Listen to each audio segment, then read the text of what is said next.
gentlemen, hello, hello.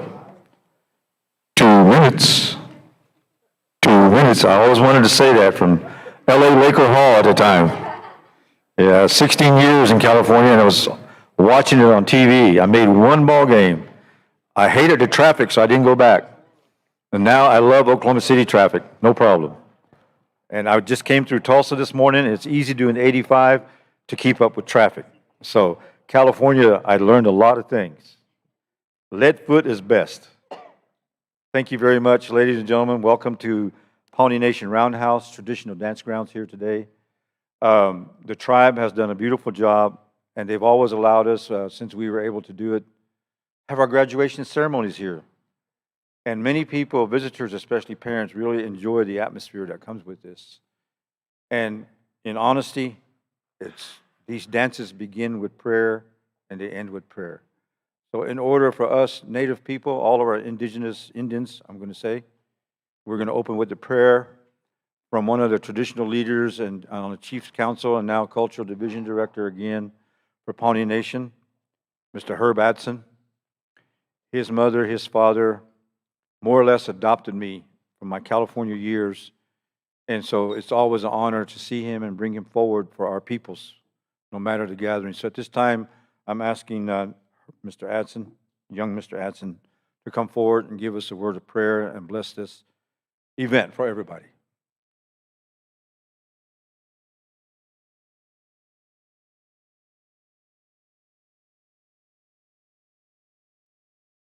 I want to thank President Burgess for asking me to be part of this event this morning.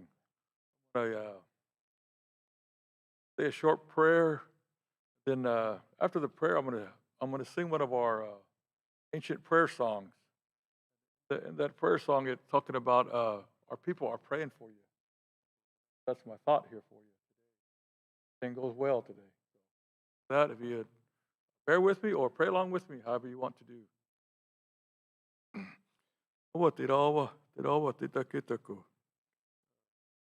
Kikuru, satis tira wahat, tis kitaku. That's a sa, kurukstahi kutsu, pita habirata kitaru. Gesta but the six kapakitsu, pani akitaru, pani huraru, pani aka tahuras. Gesta what the tirawa skitix akasuku, tirawa. Gesta what the six kapakitsu, this event here this morning, dear God. Gesta what the six kapakitsu, taiksu peru, tirawa.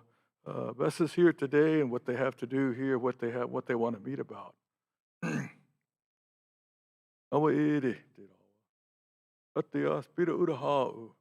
Amen and amen.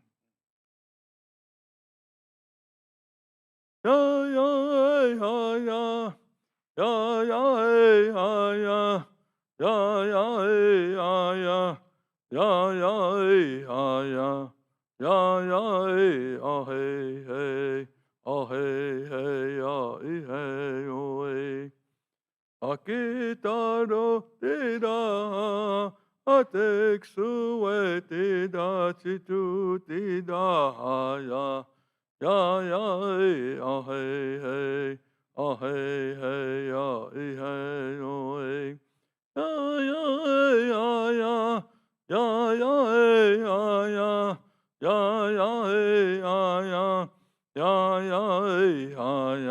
ya hey ya hey hey hey ya hey oh hey akitaro tida ateksu tida chitu tida ya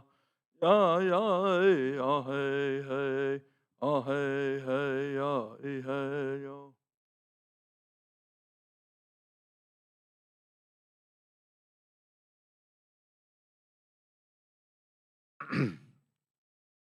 For visitors who don't know me, I'm of the Comanche Nation. I've been here a little over 10 years, and it's been my pleasure to help the Pawnee Nation with this college. And along the way, the college allowed me to achieve a long-time dream. to achieve that higher education degree. After 5 or so starts, I completed my master's program in public administration.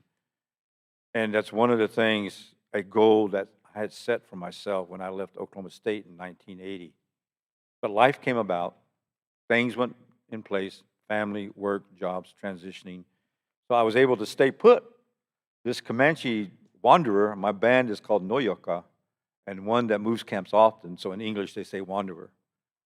So I was able to stay put here and finish that degree finally, and had continuity of income, continuity. I had a schedule I could live by instead of one of those up and down hills with tribal governance, you know. So I'm glad to be here today with you all, and this is very momentous for our little college, and I'm very grateful to Tribal Council. It took a resolution from Tribal Council to assist us. I've seen things differently, but this council has come along and understood and seen, and particularly with our trustee, one of the founding trustees, is now serving as president of Pawnee Nation, Mr. Walter Echohawk, and he's here to do a greeting and a welcome again to the Pawnee country.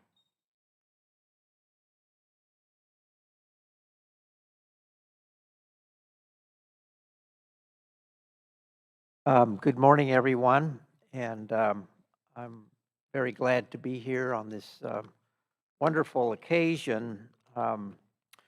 We're gathered here this morning to celebrate and also to discuss this very historic grant award to the Pawnee Nation College that was done by the National Telecommunications and Information Administration. And I first would like to thank Mr. Adson for rendering that wonderful opening invocation. And I want to welcome our very distinguished guests that we have here and visitors that we have here to the Pawnee Nation. We're very honored by your presence on our reservation here in near Pawnee, Oklahoma. And I just, I guess before I begin, go much further, I want to recognize my council, that I'm president of the Pawnee Business Council, which is the ruling body of our tribal government under our Constitution. We have a Vice President Kanuho. Stand and be recognized, sir. Councilwoman Hare is here as well. And Councilwoman Sammy Kimball. And we have our Executive Director, Jennifer Gover Littleson. I hope I haven't overlooked anyone else, but I just wanted to say a bit about the Pawnee Nation. We are one of America's Great Plains Indian tribes. Our traditional homelands are Nebraska and Kansas, and we have been here in Oklahoma since the early 1870s, and we enjoy a treaty relationship with the United States government. We have 8 treaties that were entered into by our chiefs with the representatives of the executive branch. These treaties were approved by 2/3 vote of the Senate, signed into law by the President of the United States, and they are the supreme law of the land. And so under these treaties, it indicated that, that we came into the Union through our treaties under the protection of the United States government as a self-governing, the Supreme Court has said, calls us a domestic dependent nation with the right of self-government. And today I'm very glad to report that the Pawnee Nation is a full-service government. We have our Constitution in place. We have a legislative and executive branch, as well as a court system, a police department, fire department. We have a wonderful college that is here on our campus. We have a museum that we own and operate uptown, and housing. we do housing and just a full service government. Today we have about 3,700 enrolled tribal members. We play an important economic role here in the Pawnee community. Out here on the reserve, there are probably over 300 employees. I think the Pawnee Nation has 120 employees. Our Tribal Development Corporation has about the same number. The Indian Health Service across the street, about 100, I would think, at least, if not counting the college as well, and the Bureau of Indian Affairs, which is also located here. So we're probably out here, probably the biggest employer here in the Pawnee County. And we contribute a lot to the local economy. I guess you could say we are among the engines of our economic development system here that we're very proud of and working to grow. I think our council is dedicated to uplifting our nation to the very next level in our aspirations, and we enjoy, as I mentioned earlier, a nation-to-nation relationship under U.S. law with the United States government. We're very hopeful to, have constructive and productive partnerships, tribal state partnerships with the state of Oklahoma as well. We have a number of compacts that we've entered into with the state and a lot of common ground. And I think that whenever we have a strong, constructive tribal-state relationship, all Oklahomans benefit from that, And so with that, I just wanted to say that much about our government. We're proud that we still have our culture, our language, our ceremonies, and that's the foundation of our nation, is the cultural sovereignty that we enjoy here. And I'm so very grateful to the National Telecom and Information Administration for this historic grant that has been provided to our college. This Pawnee Nation College is a huge asset to the whole community here locally. At my last count, we had about 80 students enrolled. Many of these are older or possibly wouldn't have a higher education opportunity but for this college, And so the council supports it, and I think that this $1.9 million grant, to help the nation with its IT infrastructure is going to uplift the college and its students, to cross that digital divide. Today, in this day and age, you can't do anything without IT support. You can't work or anything. But with this assistance, our college is going to be able to cross that digital divide, and it's going to strengthen, the education opportunity for our students. And we look upon our students, both Indian and non-Indian alike, really as our investment into the future, as our next generation of leaders in whatever fields that they wind up going to. So I'm so grateful for this grant, and I would say that our president was slated to retire in August, and with the award of this grant he said, I'm going to stay on at least another year to see this through, So that's another blessing, So this is a wondrous occasion. It's a happy gathering. Sometimes we gather, it's a sad occasion, funerals and that sort of thing. But today, we're here to celebrate and acknowledge and give our thanks, to this wonderful event.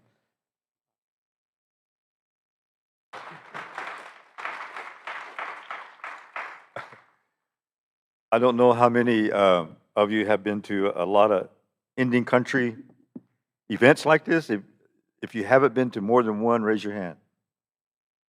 Oh, okay. So y'all can handle my humorism, eh?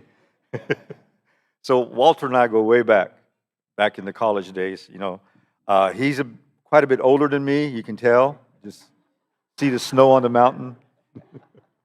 I cut mine. That's why it looks different. But his expression about what we're doing here for the benefit of all of our community. And in talking to a few of my cohorts this morning, that was one of the things that we in Indian country have to come to realize, that we're all one community, and we need to be supportive of those efforts that help our children for understanding, for self-development, and for supporting the future. I just want to say thank you to the group that helped me to come forward on behalf of this college, Dr. Brune, many organizations, but with Arise Veterans Foundation being the network that we worked with, Dr. Michael Otrogi, Nebraska Indian Community College president. He's shy too, like me, he's sitting down. And one of the associates with Arise Veterans Foundation and a PhD in her own right and former president at several universities, Dr. Linda Warner, another Namana, he is here today. I want to say thank you to Lee and Reagan Smith group here, all of you. Appreciate the support and network of going forward with this. And then in talking to Lee over the period of the grant writing, and I expressed it to Marguerite Gutierrez this morning. If I had been the real Comanche that was making me be frustrated, I'd be flying to that office and expressing myself in the most inappropriate way. Because the many revisions we went through, I have never done that. I haven't, boy. And I told Lee, I said, I'm tired of you picking my brain. I said, now you got a toothpick, not just a spoon, but you're using that toothpick. And that really, I said, but here today, and I told President Echohawk and our board chairman, Mr. Lee, Les writing in, I said, guys, I've been in that position when an organization is changing horses in the middle of the stream and one's a stud and the other one's a stallion. It doesn't work. And my heart is out for education, and I say that based on the 25 plus years of adult ed and higher ed working, grants, programs, and being a student. And I knew what it's like. I know what it's like to come in behind somebody and think that my way is going to be better without reviewing, or that because I'm the one now in charge, I'm going to make this change the way I want it.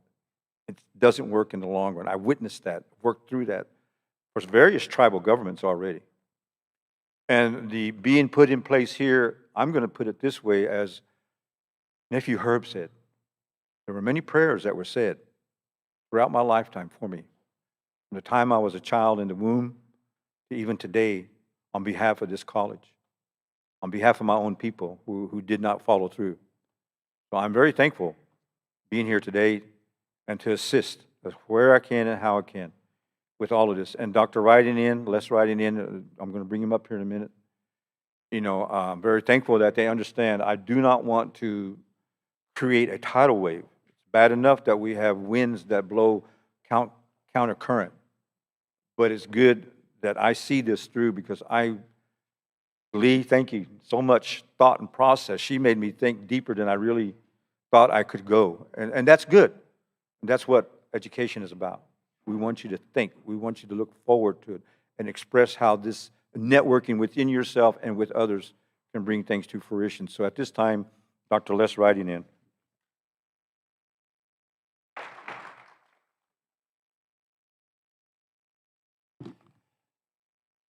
What an honor to be here today. I woke up this morning, and every day is a great day, but today is a beautiful day.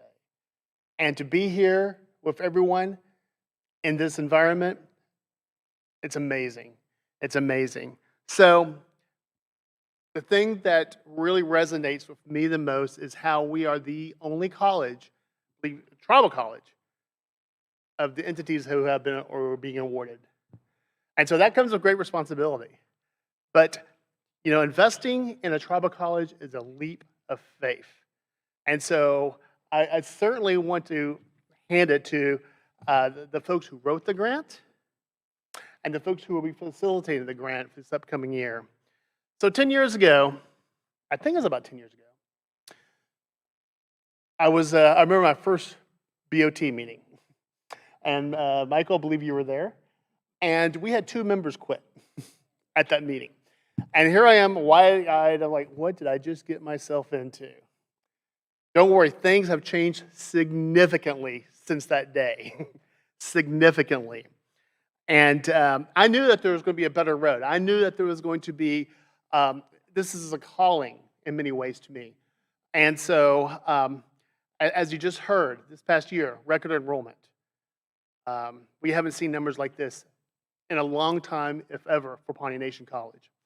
I just traveled to Nebraska Indian College, our accreditation partner, for their graduation ceremonies, and to see 4 of our own students graduate, the first class to graduate with this partnership. And so it just warms the heart to see that these outcomes are now happening. It's a very stable board of trustees as well now, too. Unfortunately, I want to recognize them, but I'm the only one that was able to make it today. It's been a whirlwind couple weeks, folks. It's been a whirlwind. But just real quickly, Cordelia Clapp, who is the vice chair, Zach Murphy, Amy Davenport, Dr. Gene Evans. I'm embarrassed. What is Brad's last name? Thank you, Brad Seward. Dr. James Wrightingham and Carol Chapman. Very supportive. I wish that they were here today, and I'm honored to be a part of that group. One thing that we always talk about in our board meetings is the path toward accreditation. And that path is just getting more wider every single time we meet. And the funding that we're getting from the $1.9 million has increased that road in size. And so I just want to point out a couple of things that really resonate with me that this funding is going to be able to provide the college, and that is a fully digital library. These are things that the accreditation agencies are going to be looking at when they review our applications. The digitized record keeping that we will have, we'll be able to have a very strong record keeping that we're able to let the creditors know that the records are being protected and they are here. 3 new positions, and that doesn't include the faculty positions, but 3 new staff positions. So we're creating opportunity in the community. The free internet so that our students will enjoy. The computers that all our new students will have. The new class, the podcasting class, that's going to create more enrollment for our students. Just there's so much to look at when I review this grant. And again, it's been a whirlwind. And I'm just so thankful that now we could provide these opportunities for our students. I know that President Burgess, who's been a wonderful, wonderful president for the college, he's going to come up and talk to you a little bit about the history of the college. And maybe, or I think we're doing a tour a little bit later on. When you go through that tour, think of the folks that were here before us. Think of our ancestors. I don't know if we're going to be able to see it. I don't think we can, but there's writing on the walls in some of these buildings. And maybe if you're real nice, we'll be able to see some of that, but maybe not. I'm not sure. But that's what I ask when you go on this tour. And then think about how this money is going to help. I love the term that President Eichelhawk used, and that is, I believe, rise the college. So once again, I'm honored, and it's going to be a wonderful year coming up. A lot of work, a lot of work. That's what we were talking about last night. But thank you very much, and I believe I'll turn it right back over to you.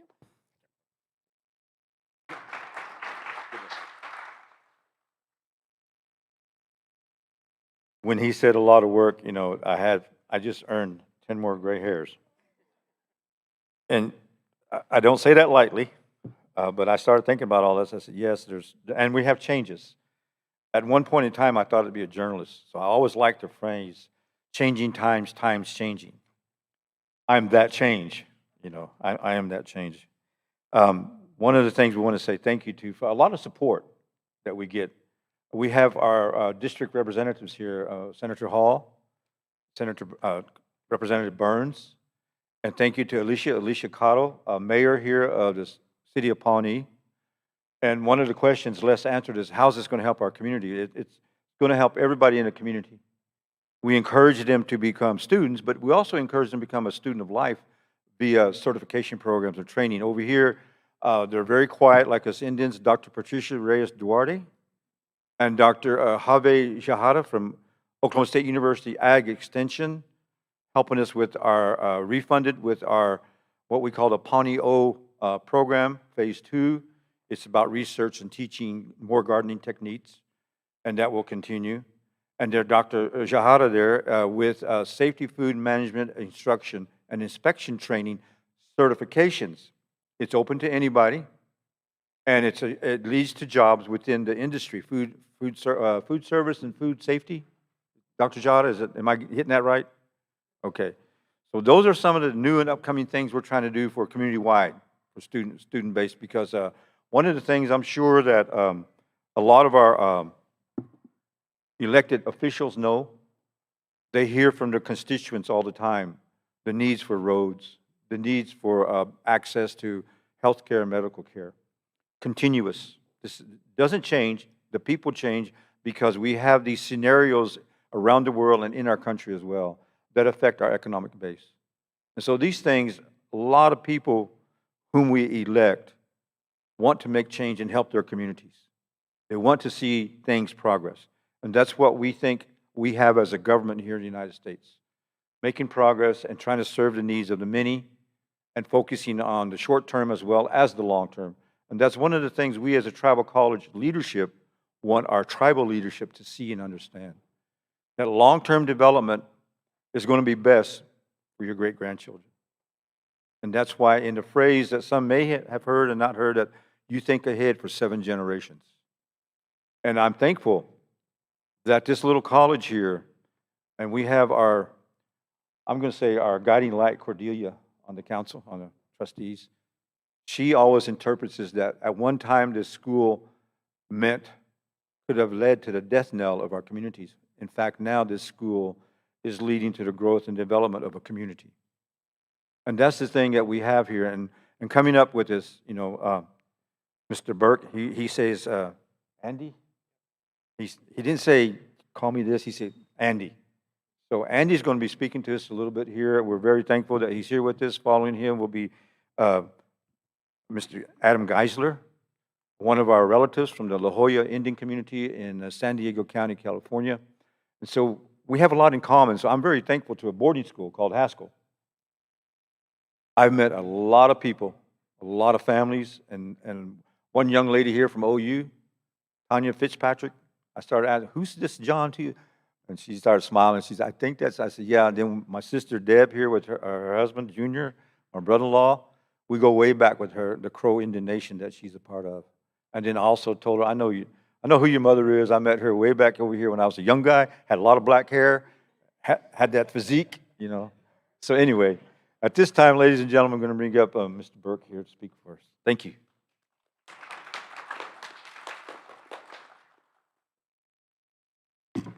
Well, good morning, everybody. It's a real honor to be here. I feel bad being in a blue suit when there's so much beautiful color all around, and you can look down here and say, "Who's the guy from Washington D.C.?" It's the guy in the blue suit. But I'm actually from Tennessee, so don't say Washington D.C. around me. I try to say I'm not from there. Mr. President and Mr. President, as I was sitting there and listening to y'all, I just want you to know that I was also looking at the surrounding area and the place that we're in and feeling very emotional about being in such a beautiful place that feels sacred.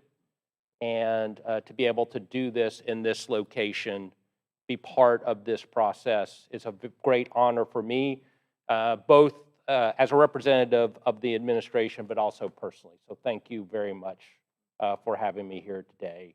And I also want to thank our elected officials. As you'll hear a little bit, I had a bit of a career in public office, but I was a state senator for a while in Tennessee. So I know legislators are part-time jobs and people are really busy. And so taking time out of your schedule to Senator Hall, Representative Burns, we appreciate it. And you'll hear a lot more about this, but I was the mayor of Chattanooga, Tennessee.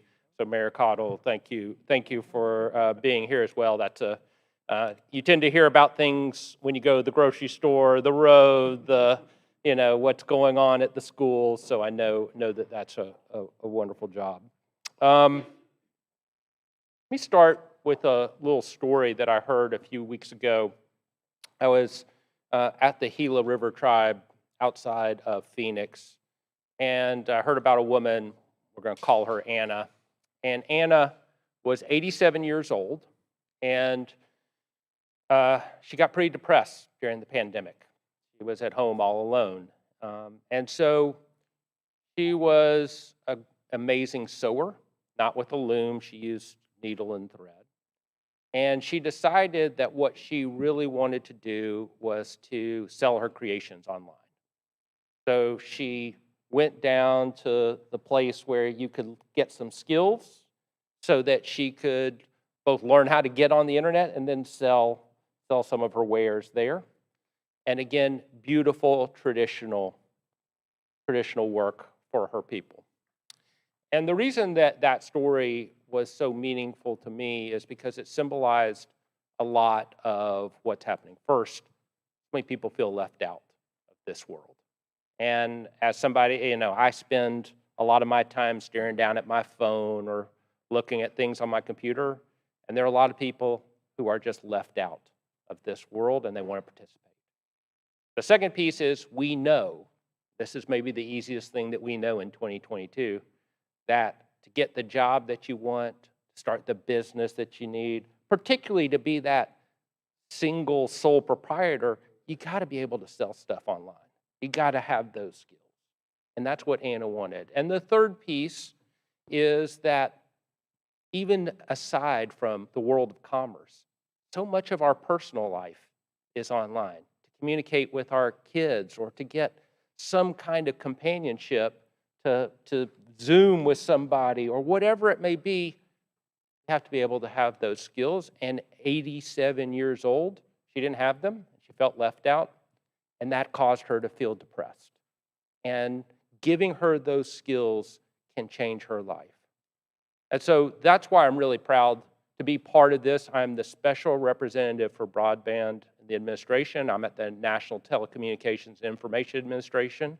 And what we are seeing today is a transformative moment in our country. Traditionally, infrastructure has been thought of as, everybody knows this, roads and bridges and water and electricity. And over the course of the last several years, I've been working on this, other people have as well. We've been trying to add internet to that list. And that moment is finally happening now. President Biden has made a pledge that every American will have access to affordable, reliable, high-speed internet. We've never set that goal before, okay? So just take a minute and think about that. We've said we want to get more people internet. We've said that for a long time. But we've never said every American should have access to affordable, reliable, high-speed internet. Now, that's one thing. The bigger miracle for those who read the newspaper is that a bipartisan group of legislators have put their money where their mouths are and funded this. $65 billion in the infrastructure bill that passed last fall. And so to be able to work on a bipartisan issue is a blessing, and particularly one that I feel passionate about. So why am I here? As I said, I was the mayor of Chattanooga, Tennessee. Chattanooga built the first fiber system to every single home and business in 600 square miles. So no matter where you lived, no matter what your ethnicity was, no matter what you did for a living, you had access to the fastest, cheapest, most pervasive internet in the world. And we did that long enough ago to where we used that to power our economic fortunes. We had one of the highest wage growths in the country, and in 2020, Forbes said that we would be the #1 place for new jobs in the United States. Now, 2020 didn't quite work out like we had planned, but the point is that I have seen firsthand what getting access to these tools can mean to a community. And we also understand that everyone has to participate. One of my proudest moments was at the end of my time as mayor. We made internet free for every family with a child on free or reduced lunch. Super fast internet, not the slow kind, super fast internet to every family with a child on free or reduced lunch, because we understood that for us to grow as a community, everybody had to participate. And so when this opportunity came to work on these issues for the administration, it's something that I jumped at because I want to see these same things happen across all of the United States. And I believe and know that they can and will happen right here in Pawnee. So for us, we are looking at places that have been left out, and more than just left out, neglected, often purposely by people, and have not been able to participate in this world.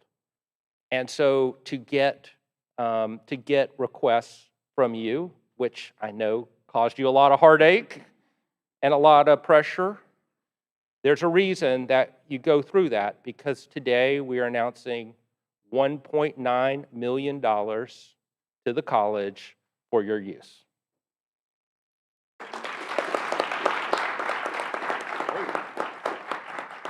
Now, this isn't the only piece that we're doing today. We have $7.7 million going out overall to Indian country. But we came here because we wanted to focus on some of the work that y'all have been doing and to highlight it and to lift you up as you do this work in the future. There is, as I said, $65 billion. There will be more opportunities for Oklahoma, not just this tribe. Each state is going to have funding to make sure that every single person is connected.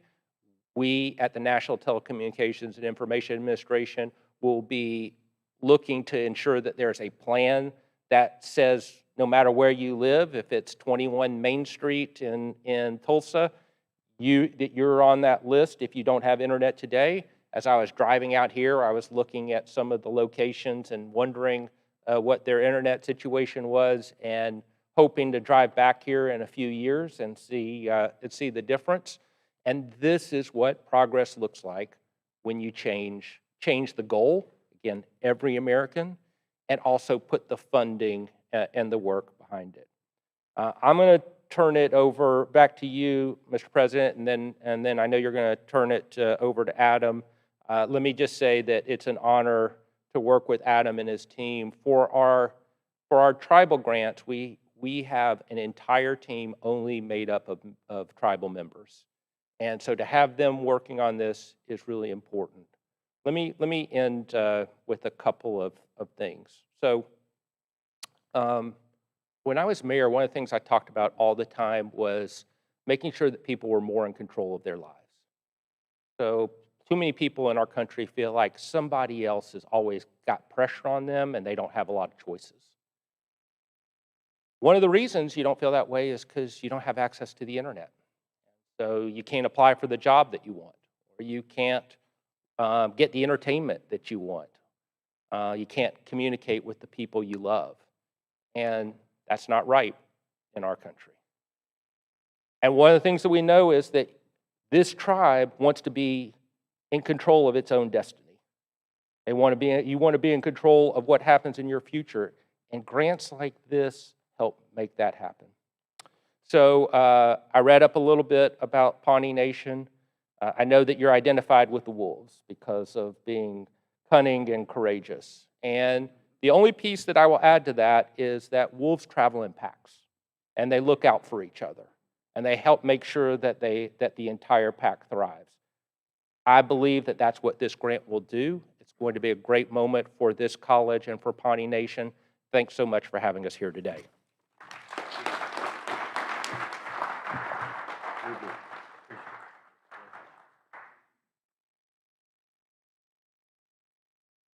Thank you, Mr. Burke. And I really appreciate myself, I believe on behalf of my Comanche people, you identified all of us as Americans. That's what we want to be, all of us, no matter our creed, color, or religion. And that's what I was brought up to think. So while we all have politics within our nations and within this greater nation here, we have to think about our communities in the future. And I'm very, not just a personal expression, but I'm going to say this on behalf of my trustees here, talking about how it helps all of our communities. And that's what we have here. This little college, we not only this grant, but the core funding that initiated us was Department of Education, Native American Career Technical Education projects. And I wasn't here when it was funded, but when we get refunded, this is the, Stacy, this is the fourth cycle we've been through with that DOE. We walk into the annual meeting and they call us the grandparents because other grantees are new and other grantees don't have the blessing of our experience of going through this cycle with DOE. And while I got up and made comments about the thought process, it's because the whole system was new to me. And I kind of got trained towards DOE and systematic, and it was easy flow. And I'm looking over, golly, I'm going on this rough road here, you know, and kind of said, man, this is streets of Lawton, Oklahoma, bum, bum, bum, bum, bum, bum, you know. That's kind of the way it was feeling, you know. So that I'm very appreciative. I don't know, is it Senator, House Representative Burke? Andy, you made a mistake there. It's never going to stop. I'll invite you over for fried bread and beans. I make the fried bread and she boils the beans. So that's what we're going to be doing. You know, along that line here, you know, getting associated with everyone that's here. And we do have students here. And I would like to ask all our students to stand up, whether you're enrolled in college or a certificate program. There are several of you. Former students, Vista students, continuing. Thank you. And as you can see, a lot of these are your not your average, what do we call them? Non-traditional. Many, we've had grandparents, we had one or two that were great-grandparents, parents, of course, and children, what I'm saying, 18 and 19-year-olds coming, and many of them get their taste for college, or they've come back because they want to finish that degree. So this is really going to expand the capabilities of everyone in our local area or service area, and the 8 tribes that we work with totally. And at one point in time, we had 55 tribal people enrolled of those 80 students now. So we had some people from Gila River one time. You know, we have a few Navajos married in out here, or, you know, coming in, getting adopted, or being part of the community. And me, we got Comanches, Apaches, Kiowas. So some of us lone wolves are hanging around with the pack. And so one of the great ventures in my lifetime was to be in California for 16 years and be acquainted with several, I'm going to use the word tribal leaderships. They were urban-based. And I'm going to mention his name, Mr. Ron Andrade, was a mentor to me when I was on the LA City Council Native American Indian Commission, which was a county-wide elected position, chairman of that body. And Ron was in D.C.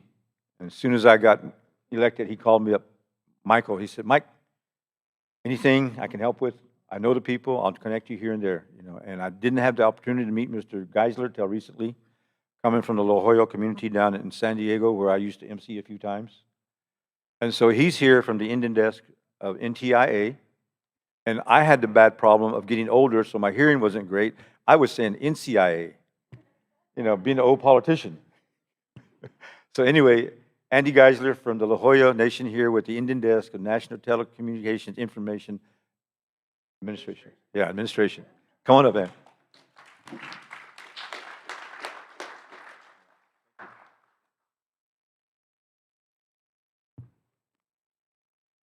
Miriam, Sapula Unahum, Chotnum Ayalnik Palovita, Tiwium of Tach, Ayalnik Chotnum, Oyalpi Champe Chamona, Pacho and Hicha, Ayalnik, Omich Hatia, Piivi Champoyamani, Chamolipi Mich, My name is Adam Geiser. I'm an enrolled member of the La Jolla Band of Luiseño Indians, and I'm the division chief for the Tribal Broadband Program at NTIA. It's been an honor to be part of this event today. So I want to thank the leadership that's here from the tribe, from the college, state, from the community. I also want to acknowledge the families that are here as well, the elders that are here. I'm going to acknowledge your wife, Mr. Burgess. Sounds like she's a great cook when it comes down to beans, and that's a skill. But I think it's important to highlight that, you know, as we gather in this place, it's a sacred spot where people are meant to come together. And the words that I shared with you just now are from my people about when you come together and you move in the right direction, great things will happen. And I think that's what we've come to today. The work that has gone on through the generations in this community are exactly the types of things that I know our Assistant Secretary, Mr. Alan Davidson, our Secretary, Ms. Gina Raimondo, are big fans of. They support the efforts that have been made by this community today. They support Indian country for what it's worth, and I know I'm wearing a Fed hat. They support our team. That's why we're here today.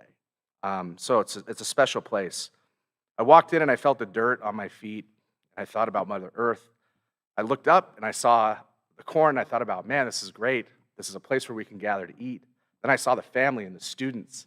And it just made me reflect on the impact that this program is going to have long-term for all these communities, including here at the Pawnee Nation. I have a personal story I'm going to tell for a minute. Education is near and dear to me. And I have a story, and I shared this with Mr. Burgess, and actually my colleague Margaret Gutierrez when we first started this. We were going through the curing process, as you've heard, which was anything but short. And yes, it is a high bar here at NTIA, but I also want to acknowledge that this applicant and many tribes are capable of performing at the level that any government can perform at. And I remember getting on the call and I went, Lee? Is that you? And she goes, Adam, is that you?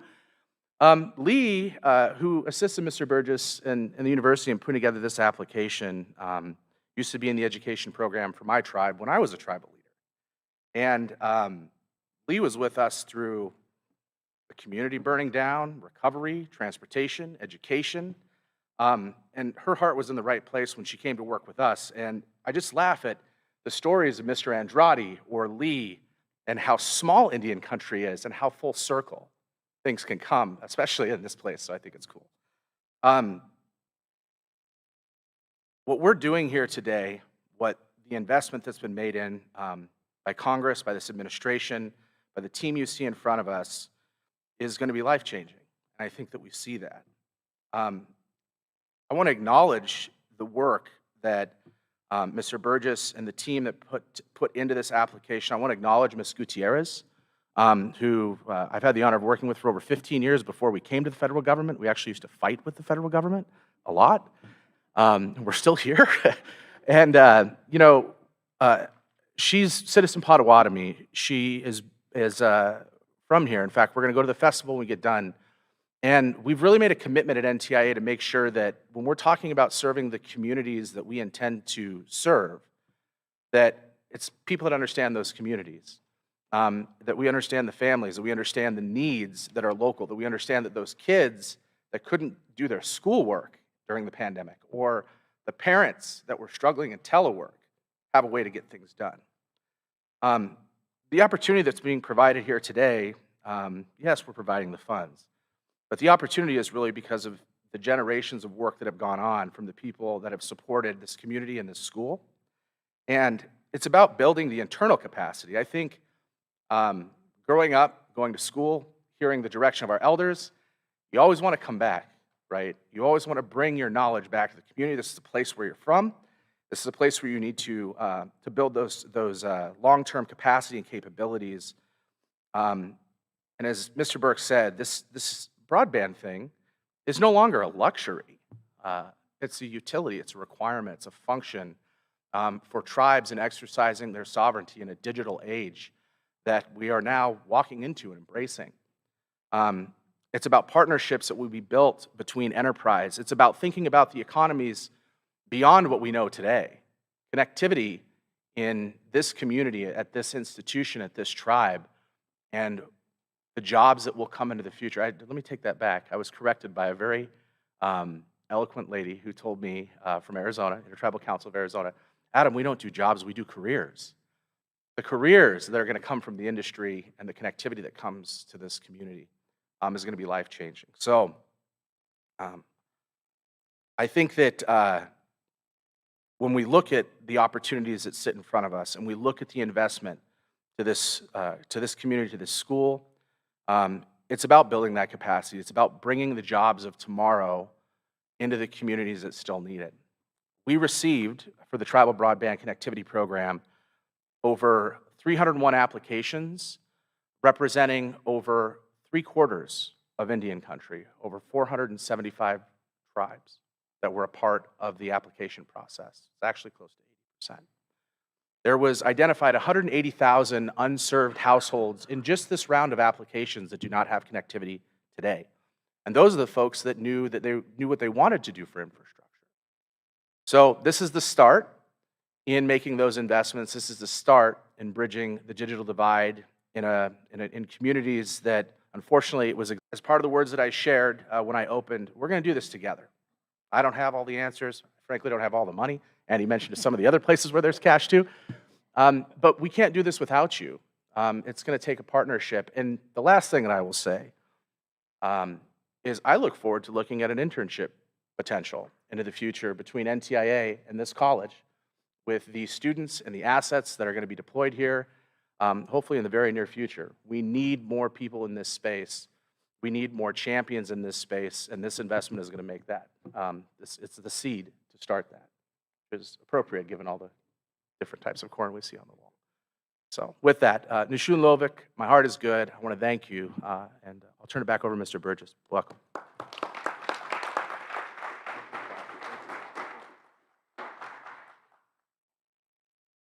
Now, I know that as we go around places and we hear speeches and talks, I'm going to be honest with you all. I'm not a good speech maker. I don't make speeches. I can just talk. And a lot of times that talk might be on a deaf ear, but if it goes in one ear and out the other, that person on the other side may hear it. So I'm thankful to hear from Andy and Mr. Geisler, and I want to acknowledge Marguerite Gutierrez here. I asked her if she wanted to say something. She said, no, my bosses will say it for me. Now, I understand that. I really understand it because I didn't tell anybody this, but my folks locally know this. Walter knows it. Jordan knows it. I'm the former chairman of the Comanche Nation. And so even my council, it would go out, my committee, it'd go in one ear and all the way through and hit the wall. And maybe next month they catch it. I'm saying that in that way because some of them didn't have that same background. So I'd have to sit and explain. So I learned to be a mentor and a coach at the same time from that experience with other folks. And I also learned moderation. Margaret knows what I mean by moderation. So, a lot of things can take place in an educational setting. And before I go any further, my staff is here. I'm going to acknowledge them. Stacy Burns, Marcella, Amanda, Dr. Philippe Ramirez, Ms. Kim Muri. Okay. My two adjuncts, again, I mentioned them, Dr. Reyes and Dr. Jahada there. Another adjunct that could not be with us at this time is Dr. Susan Nash. And I'm very happy to say I'm probably the only bachelor supervisor that gets to tell PhDs what to do. And the ones I listen to are Les and Dr. Brunet and Dr. Michael over here, my cohorts again.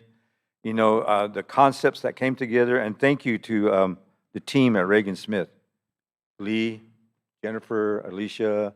I'm trying to remember all of the first names. I'm getting there where the memory does fade out. And my wife's not standing right here, remind me.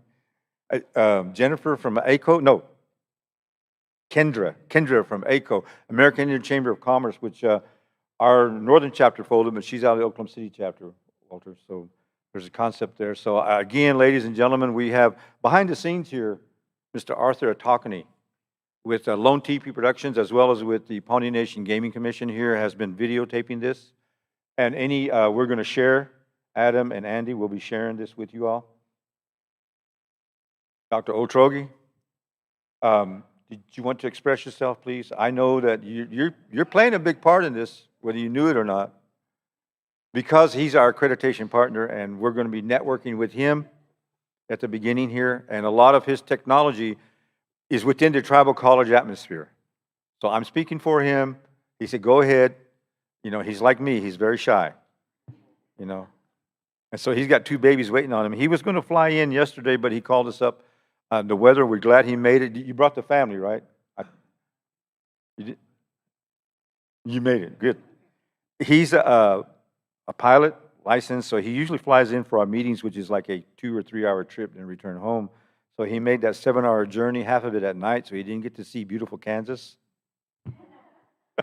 He didn't see the Flint Hills. I know about those.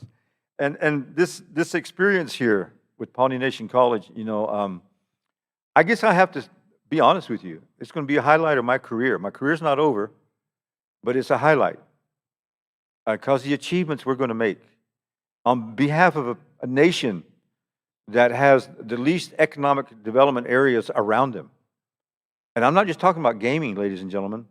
This nation is making do in those areas that other tribes kind of overlook. And I'm saying this as a former leader.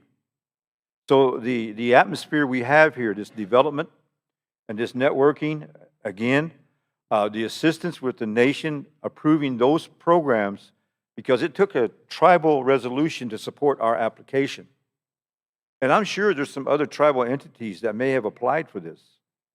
But if they didn't communicate and have that open door policy, it wasn't going to make it because one entity or the other only could be achieving this. And these are things that we at the tribal college level want to teach. That communications, the network that you need, and it builds that working relationship, just like this relationship with Lee and Reagan Smith. Thank you, Dr. Brune and Dr. Warner, for bringing this together. And Dr. Brune's idea, can the college do this? And I'm going back to the council. Are y'all going to apply for this? Will y'all support us? And they're saying, what is it? And I say, here's what it is. Here's what it's going to do. And it helps us achieve accreditation. And former trustee and emeritus attorney here, he's helping us with that. So we're supposed to be going on tour, all right? And the history of this little college, those of you who know boarding Indian schools, a lot of times, you know, it hurt families. It was the diaspora of our culture, more or less. 2 things I recognized is that it brought more culture together because of the intertribal network, the children. And again, it helped us in one regard. It brought a common language. All the Indian kids had to learn English. Guess what? They were able to communicate even more. And then they were able to teach each other. I've gone places where I hear people singing Comanche songs. They may not know what they're singing. I said, where'd you hear that? Over here, and I heard it, I liked it, and I started singing it. I was out west, and I heard Comanche songs in a teepee. And I told the folks, y'all sing a lot of songs about the wind, the sun, the day, the rising. And the one friend there, you know, Mike, he said, no one's ever told us. He said, these are songs we learned. No one's told us, interpreted. I said, here's what you're singing about the sunrise. Here's what you're singing about the wind and the blessing. Here's what you're singing about this medicine. And the only reason I learned that was to come home to my culture, which is what is created here in these tribal colleges. From all 35 or 36, Mike?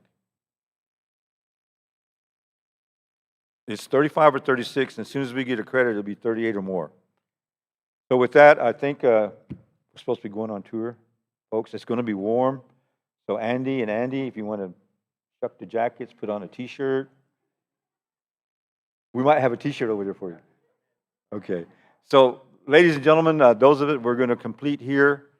We're not through for the day, but for those of you who will not return, bless you. Thank you for being patient with us. Appreciate you showing up. And if Channel 4 or Channel 7 or Channel 37 or Channel 49.49 which is the Indian Station, SKNID. We'll be sharing our information with them. Thank you very much. Ta-da.